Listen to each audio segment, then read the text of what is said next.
Welcome to our Biomedical Informatics and Data Science Grand Rounds.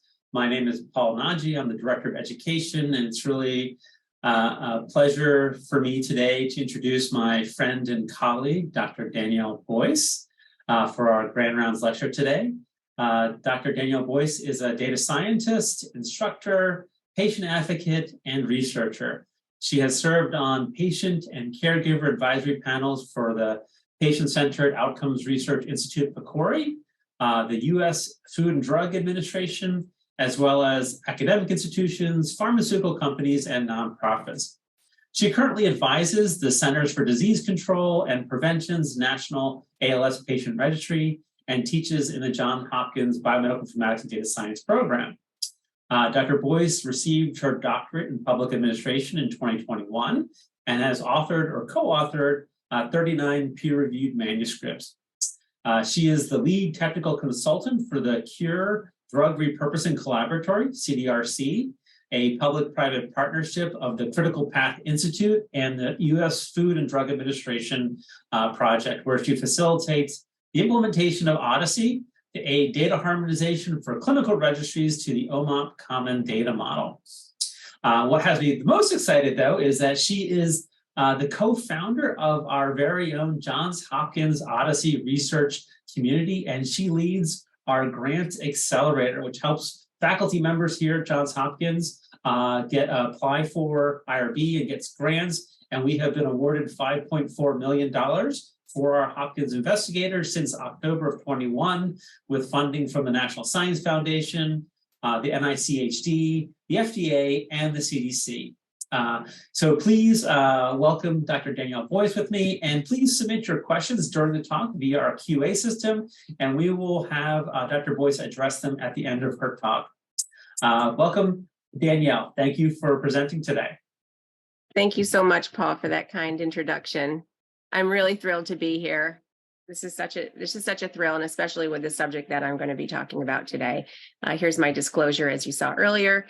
But after you hear my talk, I hope you can identify the contribution of patient advocacy and observational research and examine the contribution to research of patient advocacy groups in the United States.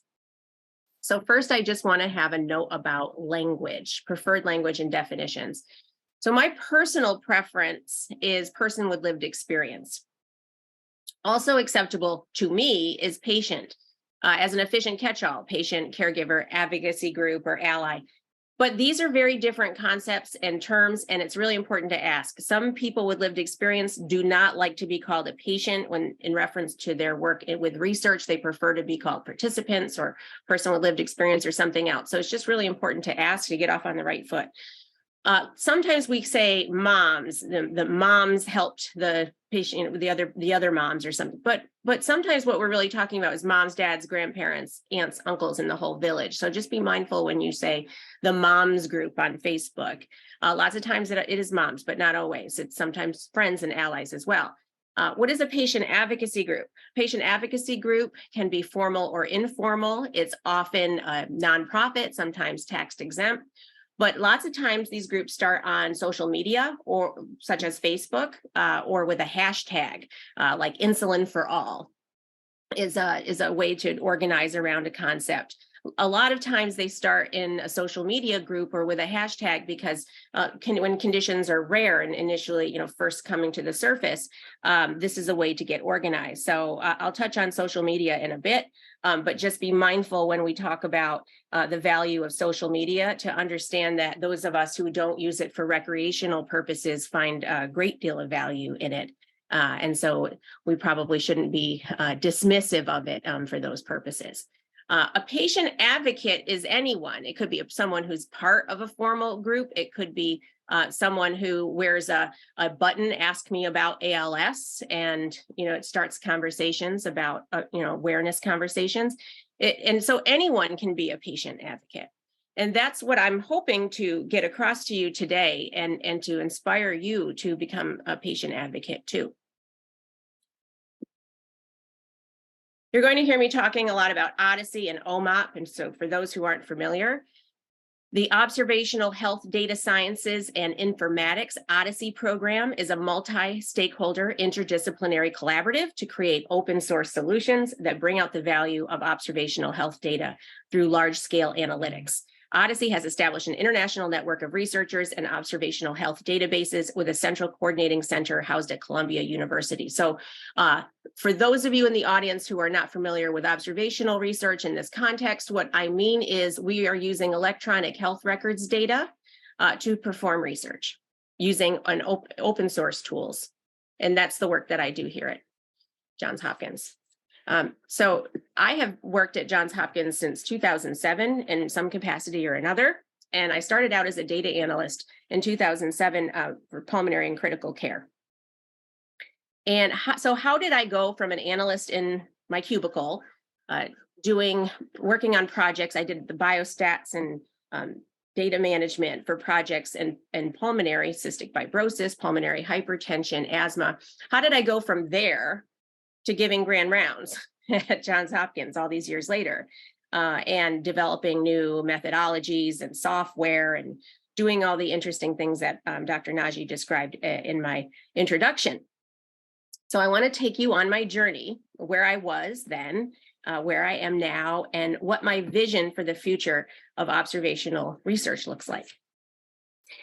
My family's patient advocacy journey started on February 22nd, 2011, when my son, Charlie, here on the left, then 10 months old, was diagnosed with infantile spasms, a developmentally devastating form of epilepsy. On March 7th, 2011, a fellow infantile spasms parent from Nebraska approved my membership to an online community. The next morning, I wrote my first of thousands of posts. I went back and found it to read to you today. I think this is a part of our lives that our allies don't see, and it's really important to share for you to understand the context in which we do our advocacy. And note the clinical details that I have documented. Here it is. The subject line read, new to IS, oral prednisolone. Hi, everyone. I just want to introduce myself. My 10-month-old little guy had 10 to 20 head bobs at a time. Those were seizures. Up to 10 times per day. I started noticing the little tics about 3 weeks ago and brought him into the hospital the first day that it escalated. He went on oral pred 5 milliliters 3 times per day almost 2 weeks ago on a Thursday at midnight, 2:24. We didn't notice any difference for a few days when the incidents became less and less frequent.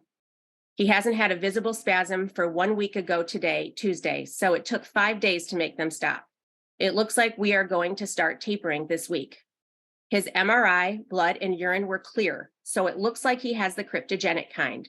I noticed developmental delays long before I noticed the seizures, but I was dismissed as a nervous mom, or it was blamed on him being a boy, or that he was a preemie at 34 weeks, or that I was comparing him to my daughter, who is exceptionally bright. The rest of you parents know that we just know when there's something wrong. I have an absolutely wonderful neurologist who has asked me to refrain from doing too much internet research and stick to the literature that he gives me. However, I'm worried that the spasms will return after the medication is tapered, and I'm worried about his long-term developmental outlook. This all happens so fast, I can't help myself. I'm so worried. Thanks for reading, Danielle. 49 parents from all over the world responded to my post. I am still close friends with most of them to this day. Just as I feared, Charlie would go on to relapse a few months later and never regain seizure control.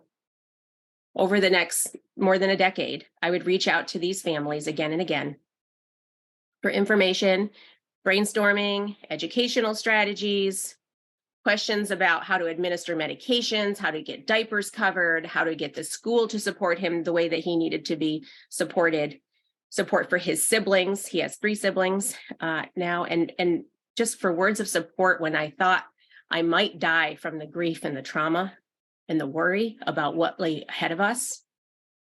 And as my lived experience and knowledge grew, I too would become a great source of support for more than 8,000 families who would join our community.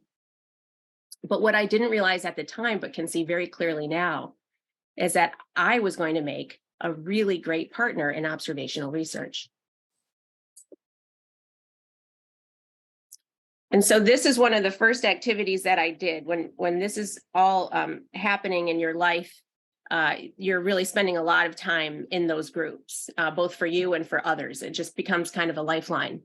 And what was happening was that there were physicians. Here's the Child Neurology Foundation sponsored this. It's a satellite media tour that I went on. And to my left here on the right of the screen is Dr. James Willis, who is an expert in infantile spasms. He's an epileptologist, very world-renowned physician. And the medical community came to us because what we were doing in these Facebook groups is finding that a lot of people were not getting diagnosed promptly. This is a rare condition. It's hard to diagnose just by looking at it because it looks a lot like normal baby movements sometimes. So it doesn't present like a convulsive seizure like some people are expecting if they're thinking their child is having a seizure. It can be little eye rolls and their heads twitch. It can be kind of, they crunch up, which could be confused with acid reflux. And so what was happening was they were coming to the groups and looking at the videos of our kids who were diagnosed. And these parents were saying, you know, my kid is doing that. I'm going to the emergency room again and again. And maybe they live in a rural community or they've really never seen this before and there's no epileptologist around. And I just feel like there's something wrong. It's in my gut. What do I do? And so what we were doing, because we were so fortunate, many of us in this group were seeing really the top doctors in the world. So we were going to those doctors and saying, I have someone for you. Here's the video. And they would say, okay, have them come in. So we were kind of coordinating this referral response informally. Not giving medical advice, just maybe you should see, you know, if you're really that worried and you want to see an infantile spasms doctor, here's a good one in your area. So that's what we were doing.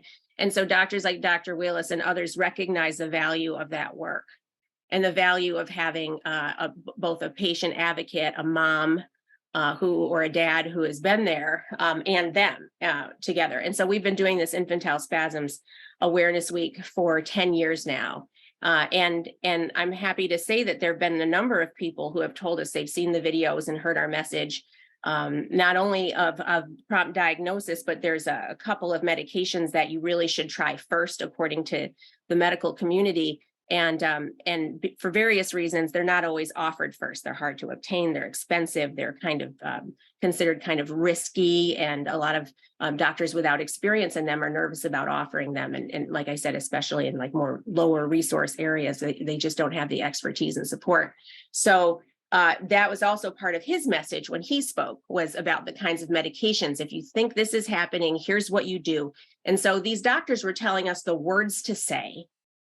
And then they were taking it from there. And so it kind of formalized this relationship. And it was extremely rewarding and a very valuable way to advocate.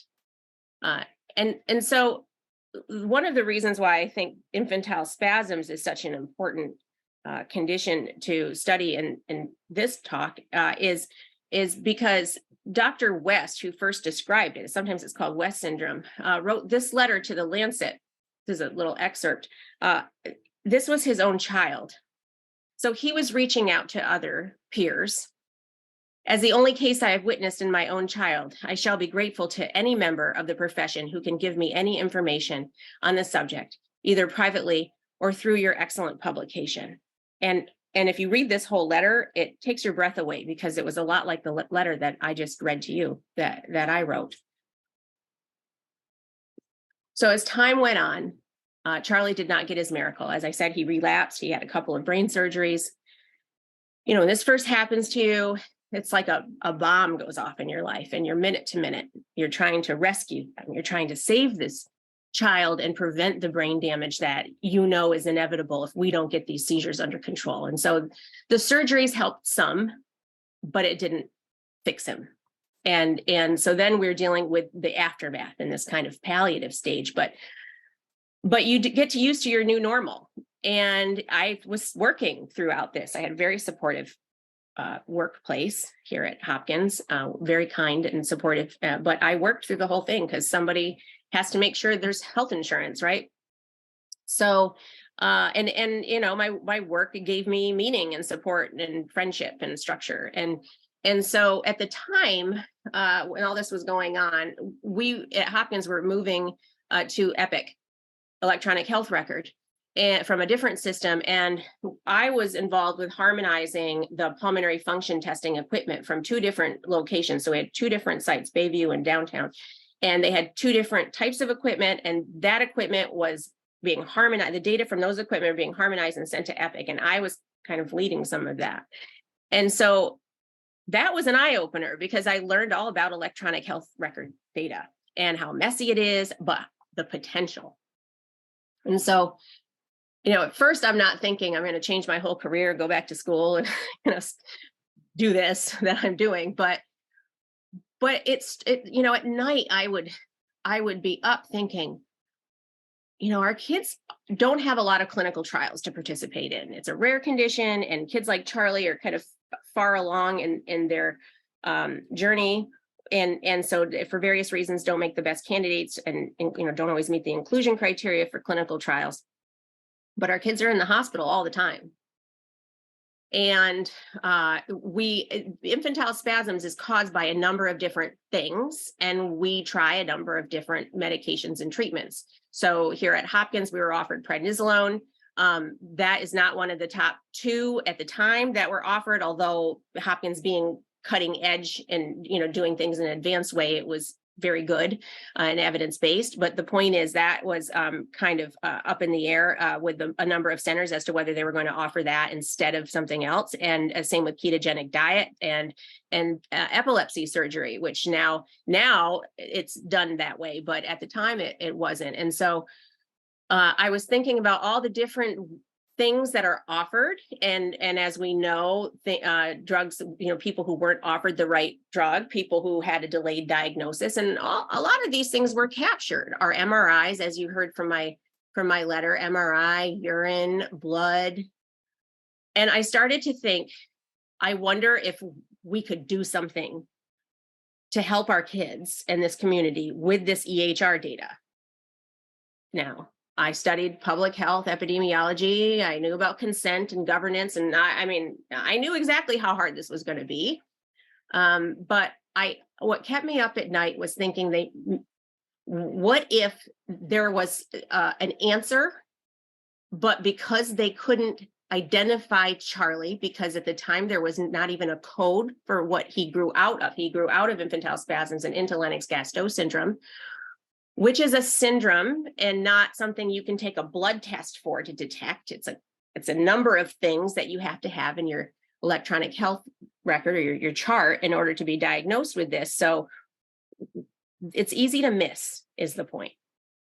It's easy to miss if we're looking in this data that I was looking at in pulmonary in my work on the EPIC harmonization. So I thought, we need to start thinking about this, and how are we going to identify these kids? And so that's when I decided that I wanted to be a researcher of my own and study infantile spasms and Lennox-Gastaut syndrome. So I was asked to work on this team of experts, physicians, on this tool called the refractory epilepsy screening tool for LGS. Now, at the time, we didn't have these wonderful Odyssey tools, or at least our team didn't know about them at the time. This was published in 2019, but this started way back in 2013. And so I ran a Delphi consensus project, and we brought in experts who see people with Lennox-Gastaut syndrome, or who at least benefit from treatments for Lennox-Gastaut syndrome, and ask them, if you don't have the electronic health record in front of you, or if you don't have it, especially if you don't have an EEG, which is hard to get. EEG is you stick things to somebody's head and then you wait and watch and monitor for seizures. That's really hard to get on somebody like Charlie. Charlie's bigger than me. He's very strong, and he doesn't understand why we're asking for that. So if that's one of the criteria that you have to be flagged as someone with Lennox-Gastaut syndrome, then you're not going to catch somebody like Charlie. You're going to miss all of those kids. And not only are you going to miss them in EHR, but you're going to miss them for referrals. So in other words, they're not going to know, their families aren't going to know that there's a Lennox-Gastaut syndrome foundation, and that they can Google the Facebook group and meet people like me. So this group of experts, through this Delphi consensus that we ran, identified several factors that they would also look for and screen for to help to determine kind of where the patient fit in on this spectrum of disease. And so one of them was history of infantile spasms.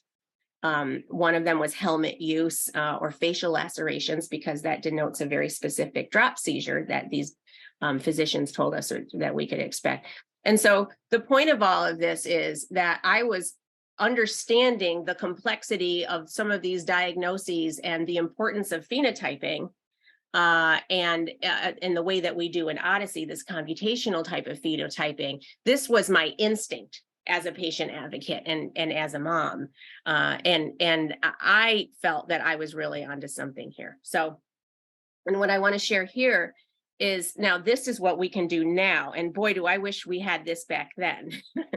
But this is an example of an Odyssey tool. So this is Atlas, and this is the work that we do here at Hopkins that I do with Dr. Naji, and through the Cure ID program, I set this up at sites around the country. So what we're doing here, this isn't real data, this is just a demo. But over here where you see data sources, those data sources are your electronic health records that have been transformed into a common data model. So all the tables and all the fields are named the exact same way. And what that allows us to do is to write one code for everyone who wants to study that particular phenomenon.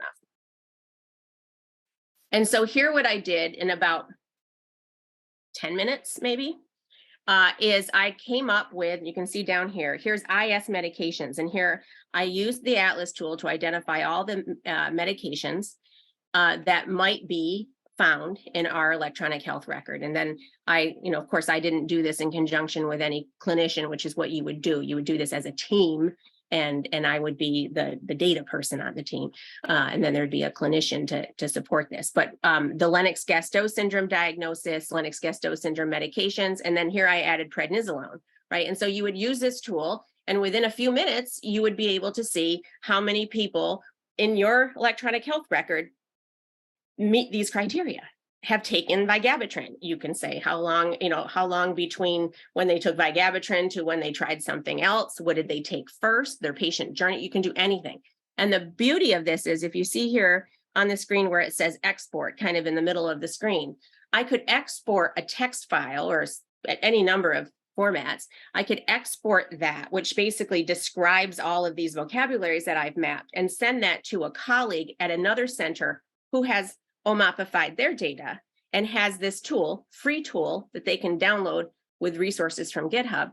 And they could upload that file and pull up the exact same definitions and tell me within minutes exactly how many patients they have that meet that criteria. And so imagine the power of this in these rare outcomes. Imagine how effective this is for quality, for helping to identify, areas where we need to do better, comparative effectiveness research. I mean, it goes on and on. So I hope you understand, just from this brief talk that I've given, the power of these Odyssey tools, and also the power of people with lived experience to explain some of the things that you might want to look for in them.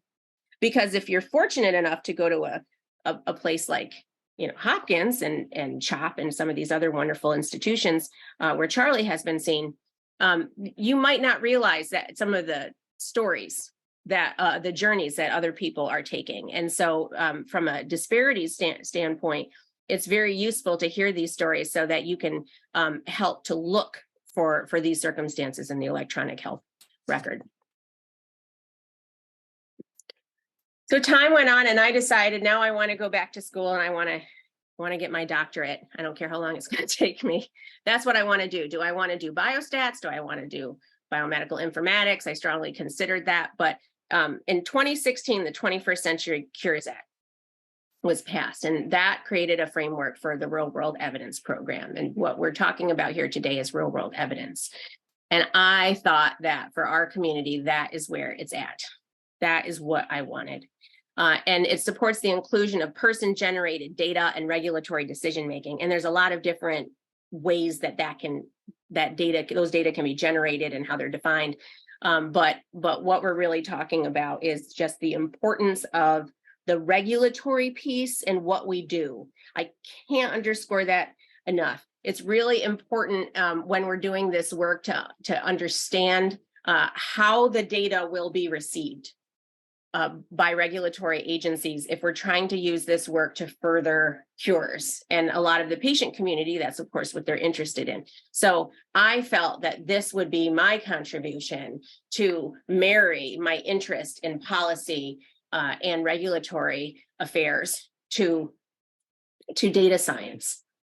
So then I got really involved with the Patient-Centered Outcomes Research Institute, PCORI, and next, I think 2 weeks from now, I'll end my 3-year term on their rare disease advisory panel. PCORI's focus is comparative effectiveness research with outcomes that are meaningful to patients. And so they have created some really incredible resources on their website on engaging with stakeholders. And here they've asked me to give a talk to the community in their annual meeting about multi-stakeholder research and best practices. So how to support us, how to engage with us. There really is a right way and a wrong way. This can be just a wonderful experience if it's done really well.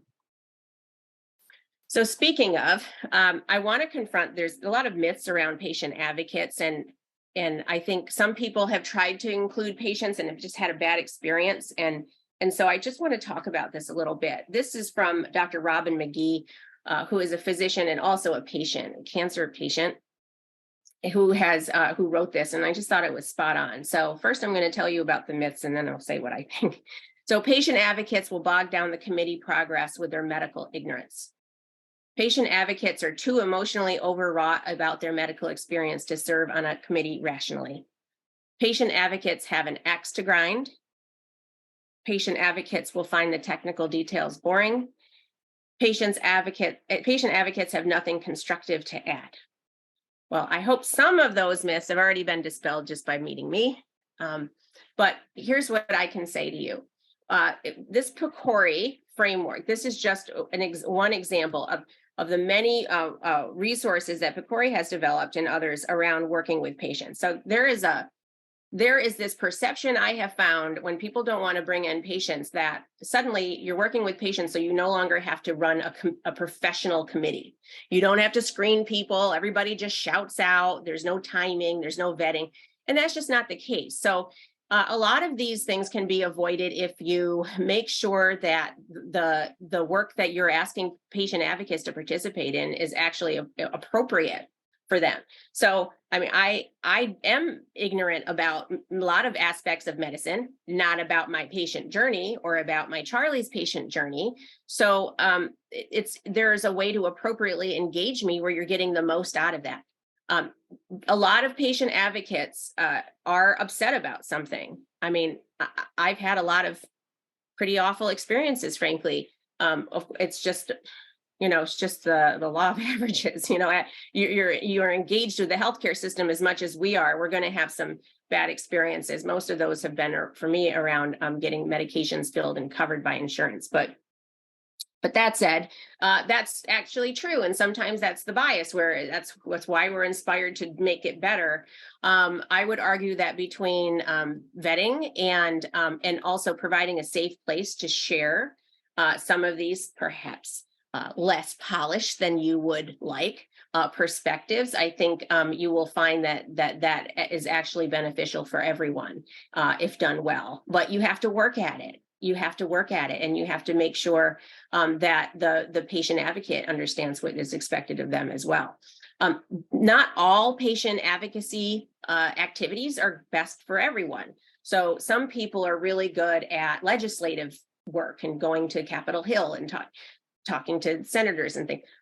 That's not my cup of tea. And so it's also important to understand who's the best person for these different projects, because we were all something before we were patients or caregivers. So let's use our talents in the best we can. That they'll find the technical details boring, I hope you will see in a few minutes that sure isn't true, but some do. But my attitude is always let them decide if it's too technical.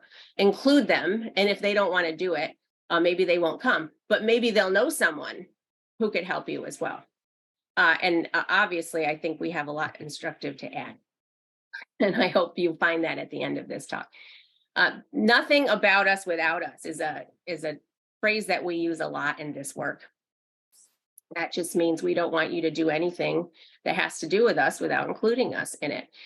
No talk about the work that I do would be complete without mentioning Judy Heumann and the disability activists who have made it possible for Charlie to go to school, have made it possible for him to be able to go to a museum and ride in an elevator and be able to go to the second floor when he's in a wheelchair, who are currently helping us when we go travel on an airline that our wheelchair isn't smashed to bits because it's not being handled properly. All of these things are thanks to the disability advocates. I'm just separating that a little bit from disease-specific advocates because this is a kind of a more broad category, but we're very intertwined, and I just wanted to mention them. Who inspires me? These are the AIDS activists in 1988 who took over the FDA building. Now, you have to understand, if you weren't around then, I remember this. AIDS was a death sentence. We didn't have internet. No one was telling these activists, people with AIDS, what was going on with drug approvals. Other people were making decisions about what a level of risk was appropriate to assume in a drug study, for example, around AIDS. And AIDS was just wiping out large communities. And without email and cell phones and internet access, they organized this protest and others that year. I've had the great privilege of working with one person in particular who was involved with this and went on to get his PhD and is now a professor. I wouldn't recommend climbing on top of a building as your first line of approach. It wasn't their first line either, but this was really, really effective. And here from the FDA website, the evolution of patient engagement, 1988, direct your attention to that last bullet. Guess what that was? Office of AIDS Coordination established.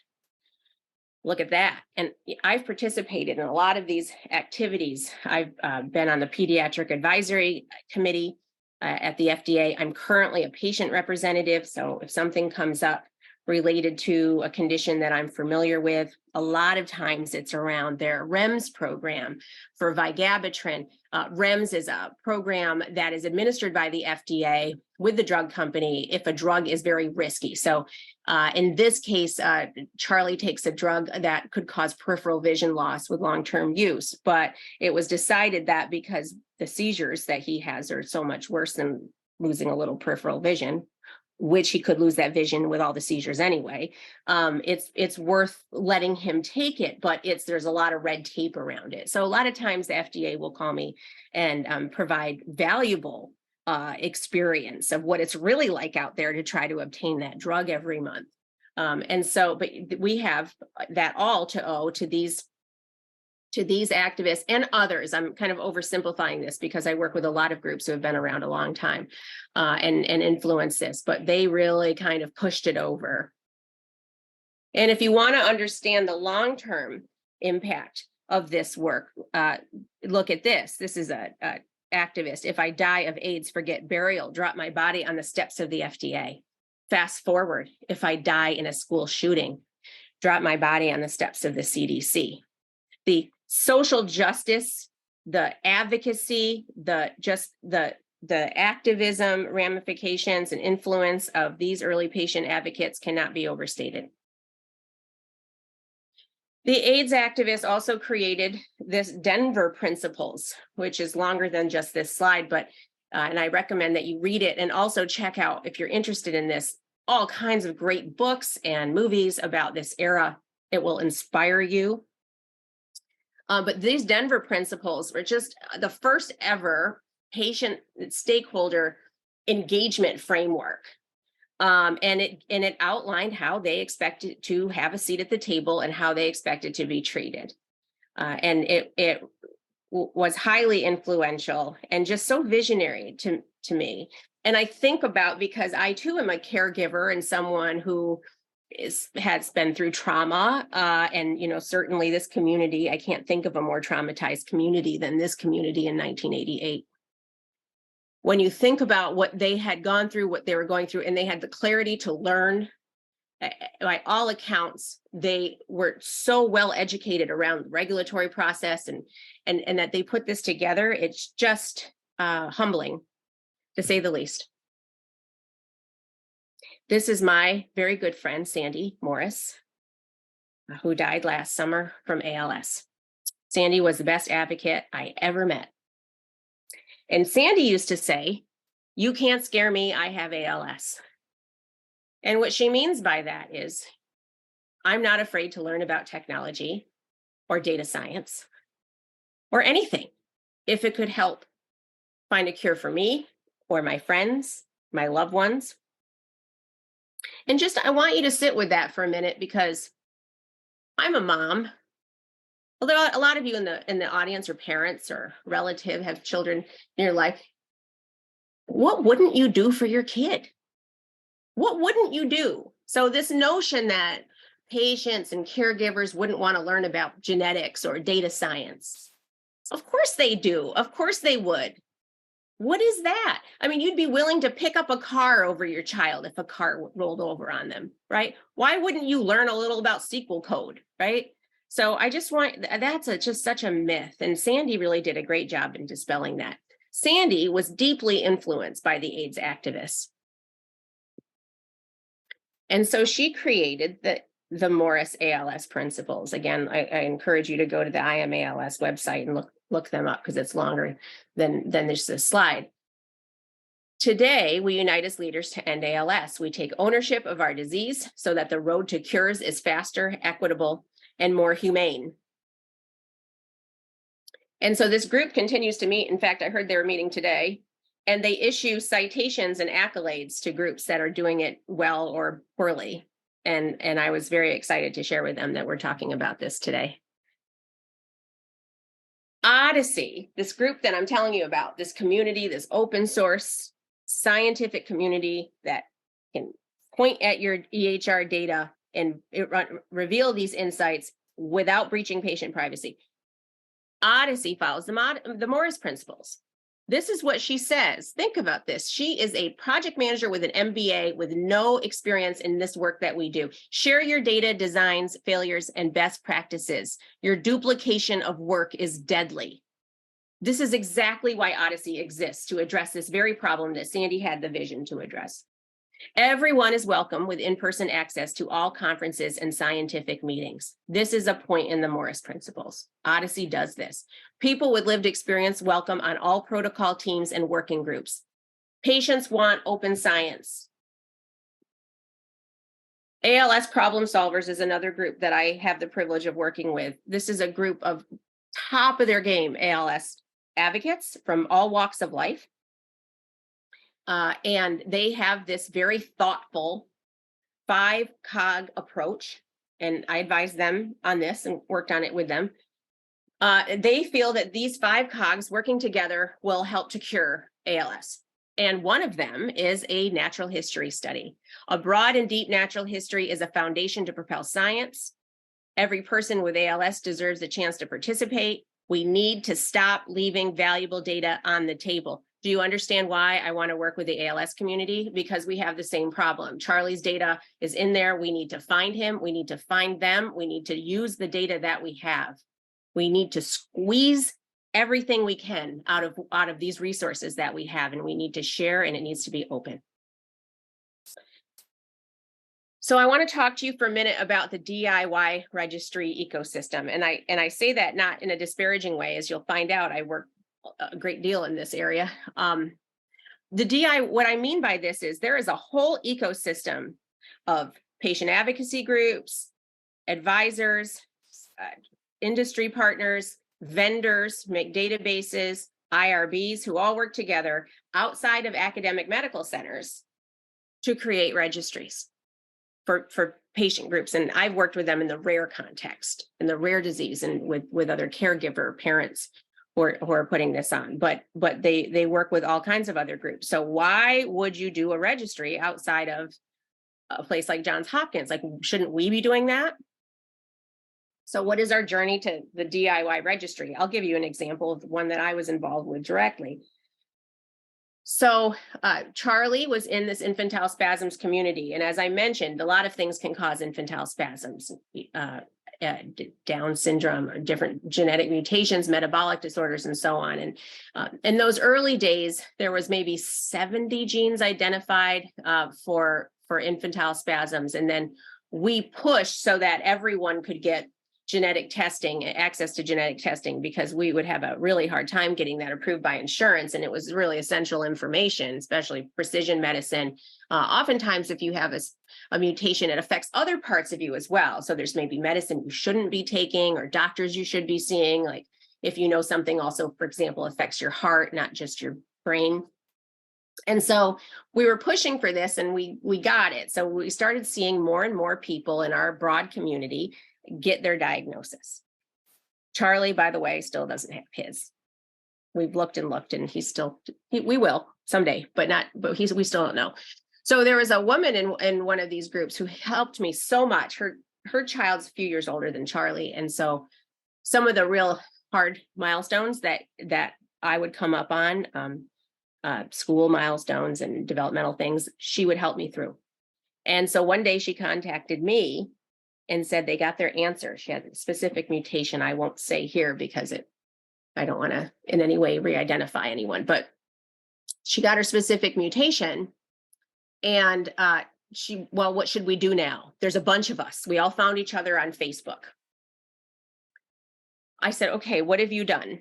So I went to this group and I met with the parents, the woman who ran it. She was an interior designer with a child who had a hemispherectomy surgery, also had infantile spasms, and they had done all kinds of things, talked to all kinds of people. So they went to the FDA. FDA said, you need a registry or a natural history study. And certainly if you go to their website, you'll see the same thing. NCATS, which by the way, has a beautiful toolkit around this very topic, but they said you need a natural history study or a registry. Industry, we need some place where everybody's in the same place, and we need to kind of understand what they're taking and what their circumstances were, what their history was.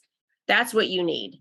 So they went to the physician expert. Everybody sees these great doctors, right? And they said, yeah, we need a registry, but it's really hard to make a registry, right? It's hard we're only one center. We have governance issues. And this is before OMOP, or at least before this awareness of Odyssey and OMOP tools. This isn't going to work. We can't do this. So we made a registry on our own. So I was one of these DIY registry people, got an independent IRB for this PI, this co-PI, this interior designer. And that's how everyone does it, though. I know this sounds crazy, but it's true. This is how we do it. And so we got an independent IRB, a red cap instance for them. The parents tried to come up with the questions. I tried to standardize them the best as I could. They are reporting clinical information into this registry. It's not linked to any verifiable clinical data. I mean, I'm sure you can all see the issues with this, but we had a registry. And these registries are very valuable from a contact registry perspective, but imagine the amount of work we put into this thing. Time away from our kids. I have 4 kids. I was doing this as a volunteer, time away from our kids. And these are happening everywhere. And a lot of them have gotten great traction and have resulted in drugs and all kinds of things. But I just want you to be aware that people are out there doing this because we're not doing things that we could be doing to help partner and complement what they're doing. If you want to read more about this is Dr. Paul Wicks, who is a colleague of mine and just brilliant. He was a founder of, very involved in the early days of Patients Like Me. He wrote this article, it just came out this last month. So you want to build your disease's first online patient registry and educational guide for patient organizations based on US and European experience. Patient organizations are frequently encouraged by third parties to build a registry, but are offered little guidance on whether that is the right decision, and if so, whether to build, buy, or borrow one from a platform provider.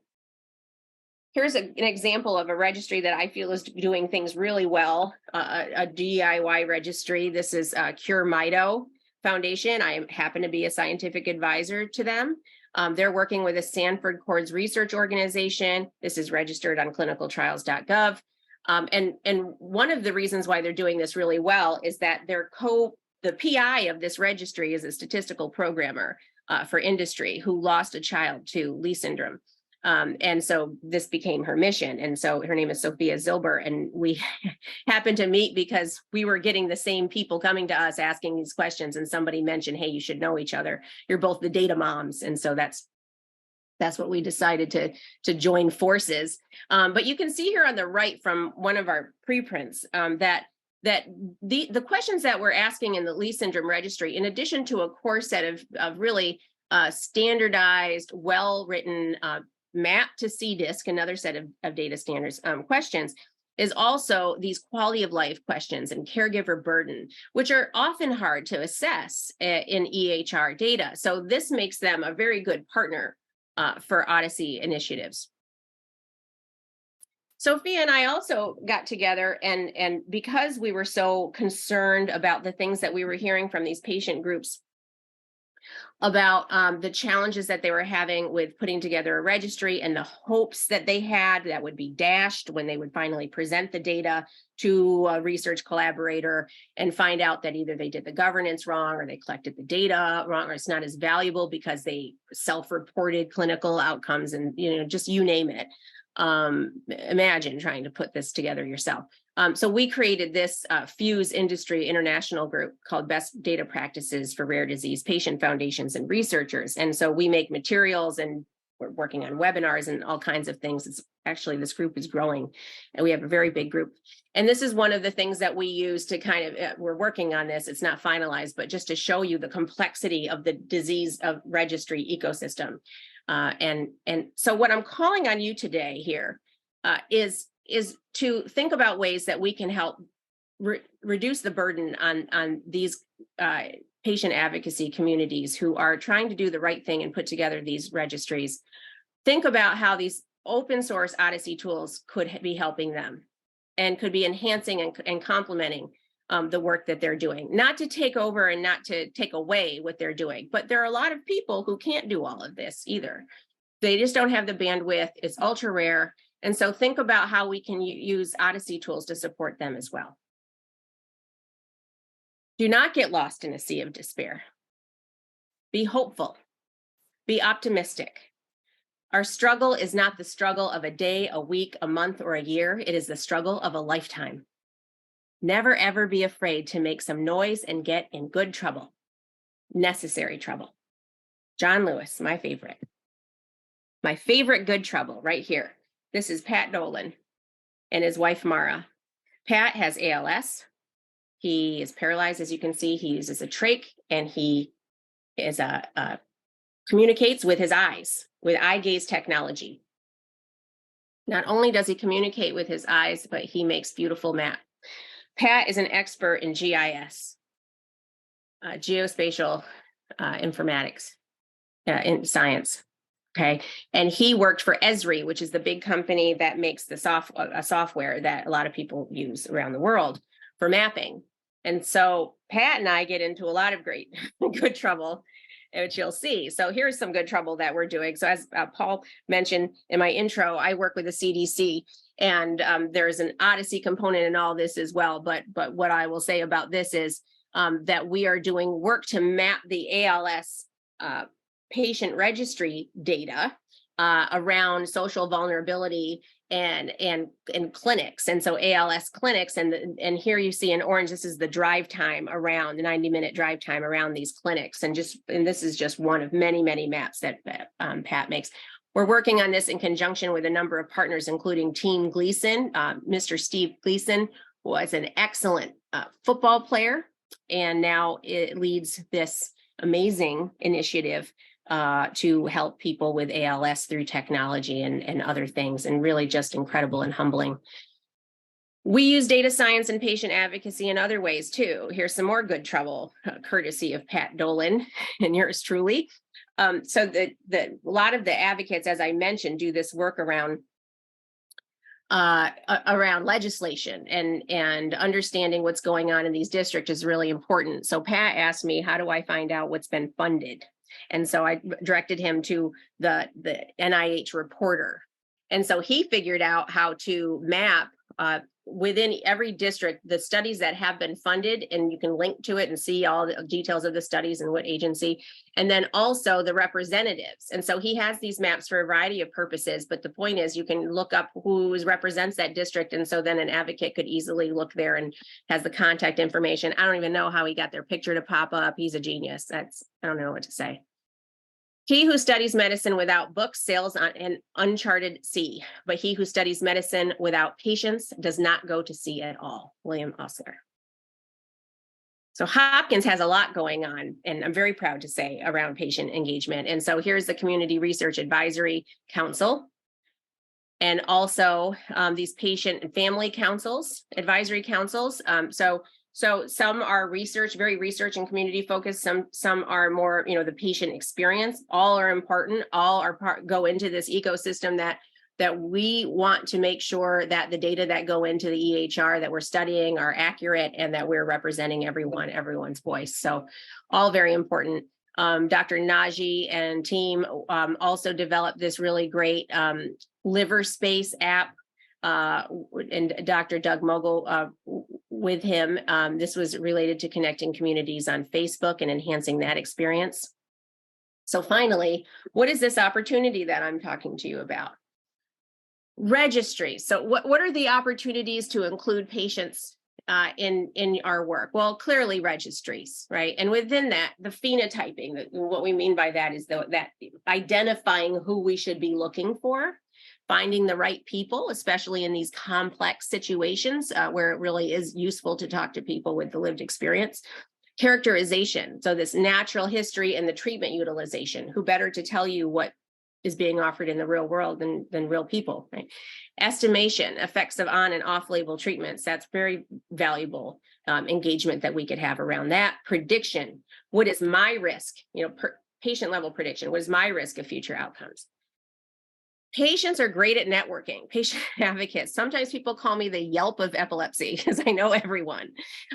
So that is a great reason in and of itself for you to meet some advocates, because we talk to everybody. Because what stone do we not, turn over for our child? I have literally met everyone in the world who is interested in this, or reached out to them or tried to talk to them about it because I want to save my child. Right. And funding, a lot of our groups have funding. We have, walkathons, we have bake sales, but beyond that, sometimes we apply for grants, and these are really serious research enterprises. So don't underestimate the amount of funding that you could get in collaboration with some of these groups. We love early career investigators. It's a great way to build your CV around meaningful causes. And we can really help you with dissemination and getting the word out, because as I mentioned, we're very good on social media. So just really quickly, what are we doing here at Hopkins? So I created with Dr. Naji, the Lived Experience Ambassador Program. This is modeled after the NEALS ALS Patient Ambassador Program. It's a Northeast ALS program that my friend Allison Boulat advises. She lost her husband to ALS, and now she's getting into some good trouble herself. I'm actually speaking to them next month. And this is a group of people who are trained in a very professional way about clinical research. And that makes them good ambassadors out in the community when there's misinformation, or when there's a question about what drug studies might be coming up in their area and so on. It teaches them how to really professionally engage, and it's run by advocates like Allison and also physicians. Also created the phenomenal phenotypers of ALS, which are people with lived experience and clinicians. Dr. Fernando Vieira from ALS TDI is our advisor. And so we are developing the first OMOP ALS phenotype. And so that will go through this vetting process. And when it's ready, it will be the first of its kind. And then anyone can download that code and look in their own databases, their own OMOP instances. And that could lead to network studies as well. Courage is what it takes to stand up and speak, but it's also what it takes to sit down and listen. Listen to patients. I thank you. Thank you especially to everyone who's involved with this, but to Dr. Naji and Aziz, all the people with lived experience, and of course, my Charlie. I'm happy to take any questions. Danielle, thank you so much for that powerful presentation. I really loved it. I keep thinking of it from the researcher perspective too, is often researchers are so focused on just getting the data. It's very hard for them to actually understand what's behind the data and the patient. So so how does a researcher go about going about trying to find a patient advocate community, or how do we help them build that empathy so they can tune their radar to find the signal in messy EHR data? Yeah. So, honestly, the way it often works is somebody contacts me, or grab your nearest advocate, go. Well, a good example is the other day, someone reached out to me. They want to do work with juvenile ALS, and they're an adult, ALS group. And so they wanted to connect with patients of, juvenile, and that's just not something they've ever worked in. Well, I don't really work in that either, but I work in, it's kind of networking, but I work in areas where those parents might be hanging out in disabilities and things like that. So go on, I hate to say it, but go on Twitter, and search there. I mean, you're going to need to go to Facebook and Twitter and to identify the groups that way as well. And if there's any like national group like the Child Neurology Foundation, or NORD, National Organization of Rare Disorders, I used to work with them. They also have a really great listing of patient advocacy groups.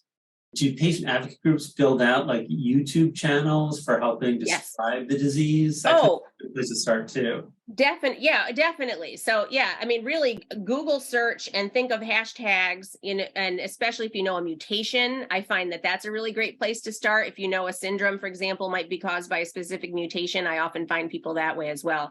YouTube, we're out there because we're trying to find each other and cures. I think one of the concerns or hesitations a researcher might have is how do they go and express their express expectations and manage expectations for the patient advocates. Let's say I'm just a researcher. We don't even know what the results of our research are. And so I think this is a question coming from our audience, but I think this is a really key one of how do they manage or set expectations for what they're trying to do and what they're looking for from an advocate.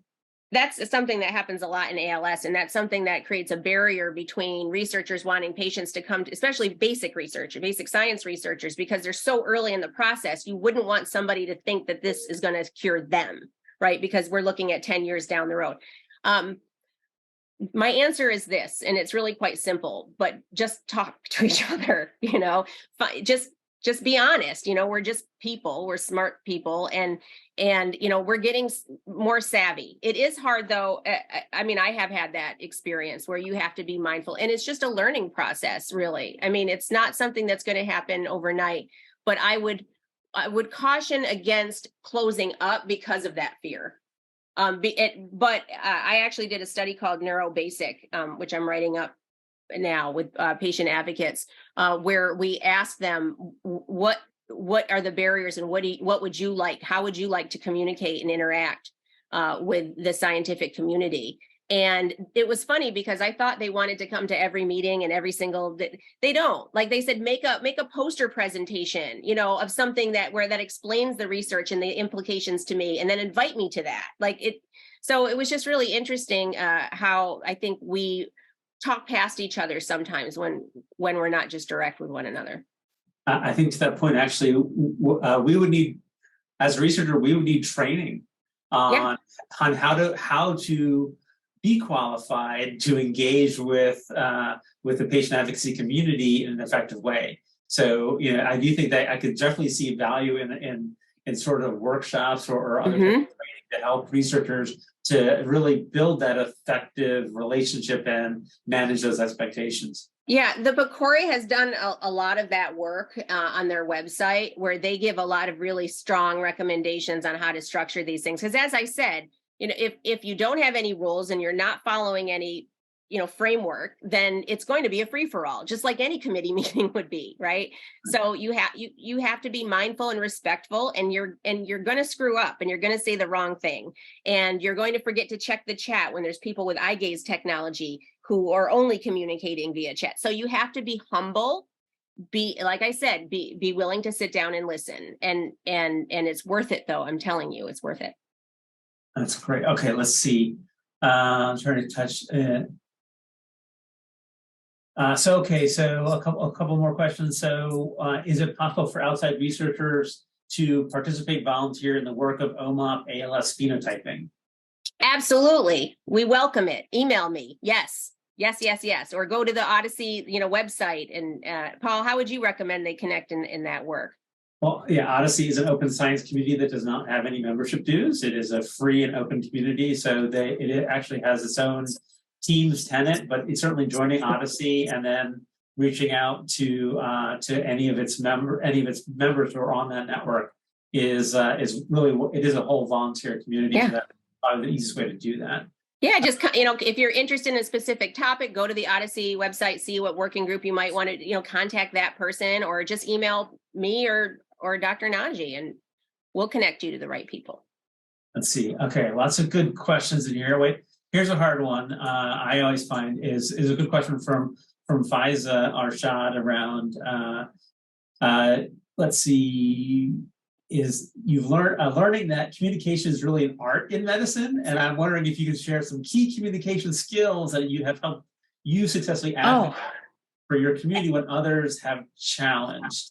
Excellent question. I tend to be easygoing about communication. I feel intent is a lot of it, and I feel your intent, and so that's me as a mom of a child who is very visibly disabled, and I go out into the world every day with him, and so I've learned to filter that, or else it would drive me crazy the way people talk to us. But well, I said in my letter, the doctor has told me not to go online, right? Don't tell them that. Tell them to come to this community. I understand why, because he didn't want me to Google infantile spasms because it's awful. Yes. Because it's awful. And they don't want to give us the LGS diagnosis a lot of the time because they think suddenly we'll find out that our child is really disabled and probably not going to get better. And newsflash, that's not news, right? We know that already, right? So I think part of it is, and it's not everyone because I'm tough. It's not for everyone, but I think that's really important. I think understanding and appreciating what I said about Sandy, that we are willing to learn more than you might think, and we have skills and experiences to bring to the table.